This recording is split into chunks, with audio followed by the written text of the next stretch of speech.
നമസ്കാരം. പാകിസ്ഥാനിൽ ന്യൂനപക്ഷങ്ങൾക്ക് നേരെ, പ്രത്യേകിച്ചും ക്രിസ്ത്യൻ സമൂഹത്തിന് നേരെയുള്ള അതിക്രമണങ്ങൾ ഓരോ ദിവസവും വർദ്ധിച്ചു വരികയാണ്. ഇപ്പോഴിതാ ലാഹോറിൽ നിന്നും ഏകദേശം 200 കിലോമീറ്റർ അകലെയുള്ള സർഗോഡ ജില്ലയിൽ ക്രിസ്ത്യാനികളെയും അതിനോടൊപ്പം തന്നെ സുരക്ഷാ ഉദ്യോഗസ്ഥരെയും ആക്രമികൾ ആക്രമിച്ചിരിക്കുന്നു എന്നുള്ള ചില റിപ്പോർട്ടുകൾ പുറത്തു വന്നിരിക്കുന്നു. ഈ സംഭവത്തെ തുടർന്ന് 450-ലധികം വ്യക്തികൾക്കെതിരെ കേസെടുക്കുകയും 25ഓളം പേരെ അറസ്റ്റ് ചെയ്യുകയും ചെയ്തിട്ടുണ്ട്. തെഹ്രീക്ക് ലബായിക് പാകിസ്ഥാൻ പ്രവർത്തകരുടെ നേതൃത്വത്തിലാണ് ഈ വ്യാപകമായ ആക്രമണങ്ങൾ നടന്നത് എന്ന സൂചന കൂടി പുറത്തു വരുന്നുണ്ട്.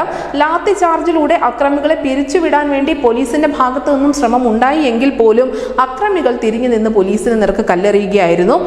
ഇതോടുകൂടി 10ഓളം സുരക്ഷാ ഉദ്യോഗസ്ഥർക്കാണ് കാര്യമായ പരിക്കേറ്റത്. നിലവിൽ സർഗോദ മുജാഹിദ് കോളനിയിൽ 2000 പോലീസുകാരെ സുരക്ഷയുടെ ഭാഗമായി വിന്യസിച്ചിട്ടുമുണ്ട്.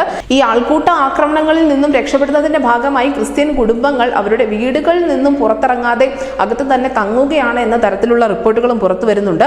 പാകിസ്ഥാൻ മനുഷ്യാവകാശ കമ്മീഷൻ ഉൾപ്പെടെ ഈ സംഭവത്തിൽ ഗൗരവമായ ഉത്കണ്ഠ രേഖപ്പെടുത്തിയിട്ടുമുണ്ട്. ഇത്തവണയും ഖുറാനെ അവഹേളിച്ചു എന്ന കാരണം പറഞ്ഞുകൊണ്ട് തന്നെയാണ് ന്യൂനപക്ഷങ്ങൾക്ക് നേരെ, പ്രത്യേകിച്ചും ക്രിസ്ത്യൻ സമുദായത്തിന് നേരെ ഇത്തരത്തിലുള്ള ഒരു ആക്രമണം പാകിസ്ഥാനിൽ ഉണ്ടായിരിക്കുന്നത്. കഴിഞ്ഞ വർഷം 2 ക്രിസ്ത്യാനികൾ ഖുറാനെ അവഹേളിച്ചു എന്ന പേരിൽ 24 ക്രിസ്തീയ ദേവാലയങ്ങളും 80-ലധികം ക്രൈസ്തവ വിശ്വാസികളുടെ വീടുകളും തീവച്ച് നശിപ്പിച്ചിട്ടുണ്ടായിരുന്നു. അതിന് പിന്നാലെയാണ് ഇപ്പോൾ ഈ വർഷവും ഇതേ പ്രതിഭാസം തന്നെ പാകിസ്ഥാനിൽ അരങ്ങേറുന്നത്. News desk India Malayalam.